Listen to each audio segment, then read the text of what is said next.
சிவா வந்து பேசியிருக்கக்கூடிய விஷயம் இன்னைக்கு பெரிய பேஸ்புல்லா இருக்கு. காமராஜர் ஏசி இல்லாம தூங்க மாட்டாரு. அதே சமயம் கலைஞர் வந்து கலைஞருடைய அந்த கையை பிடிச்சிட்டு பேசின விஷயம், கடைசி காலத்துல பேசின விஷயம் தான் வந்து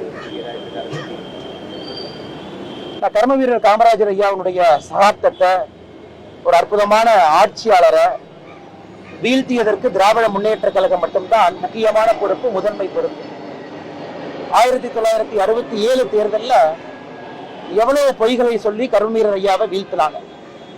அதன் பிறகு காங்கிரஸ் கட்சி இரண்டாக பிளவுபட்ட பொழுது திராவிட முன்னேற்ற கழகம் அம்மையார் இந்திரா காந்தி அவர்களோடு இணைந்து எப்படி காமராஜர் ஐயாவை கொஞ்சம் கூட மேலே தமிழகத்திலும் வரக்கூடாது, இந்தியாவிலும் வரக்கூடாது என்பதற்காக 1971 தேர்தல் ஒரு எடுத்துக்காட்டு. அதன் பிறகு எமர்ஜென்சி காலகட்டத்தில் கர்ம வீரர் ஐயா அவருடைய உயிர் பிரிந்த பொழுது திமுகவினுடைய அட்ராசிட்டி எல்லாமே பார்த்தோம். அதன் பிறகு நேருவின் மகளே வருக, நிலையான ஆட்சி தருகன் ஸ்டாண்ட மாத்தினது. அதனால் இன்னைக்கு திராவிட முன்னேற்ற கழகத்தை பொறுத்தவரை கர்ம வீரர் ஐயாவை பற்றி பேசுவதற்கு 1% கூட அவர்களுக்கு ஒரு உரிமை இருப்பதாக நான் பார்க்கவில்லை. 1967 தேர்தல் பரப்புரையின் பொழுது அன்றைய ஒரு முக்கிய தலைவராக இருந்த கலைஞர் கருணாநிதி அவர்கள் பேசியதெல்லாம் இன்னைக்கு எடுத்து போட்டு காமிச்சோம்னா மானம் இருக்கக்கூடிய ஒரு காங்கிரஸ் கட்சி கூட இன்னைக்கு திராவிட முன்னேற்ற கழகத்தினுடைய கூட்டணியில இங்க இருக்க மாட்டாங்க. அதையெல்லாம் தாண்டி இன்னைக்கு எம்பியாக இருக்கக்கூடிய திருச்சி சிவா அவர்கள் இன்னும் ஒரு படி மேல போய் ஒரு மனிதன் தன்னுடைய சொந்த வீட்டுக்கு, கர்ம வீரர் ஐயா தன்னுடைய சொந்த வீட்டுக்கு கூட குடித நீர் பைப்புல வரக்கூடாது என்பதிலே தெளிவாக இருந்தார்.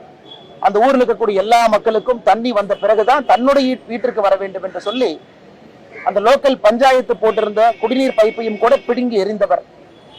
கடைசி காலம் வரை எந்த ஒரு சொத்தையும் சேர்க்காதவர், திருமணமாகாதவர், எளிமையான ஒரு மனிதர், மக்களுக்காக தன்னுடைய வாழ்க்கையை முழுமையாக அர்ப்பணித்தவர். அதெல்லாம் தாண்டி ஒரு சிட்டிங் சீஃப் மினிஸ்டர் கட்சி வேலைக்கு செல்ல வேண்டும் என்பதற்காக தன்னுடைய பதவியெல்லாம் தூக்கி எறிந்துவிட்டு காங்கிரஸ் கட்சியினுடைய அடிப்படை வேலைக்கு சென்றார். இதெல்லாம் ஒரு பக்கம் சரித்திரம்.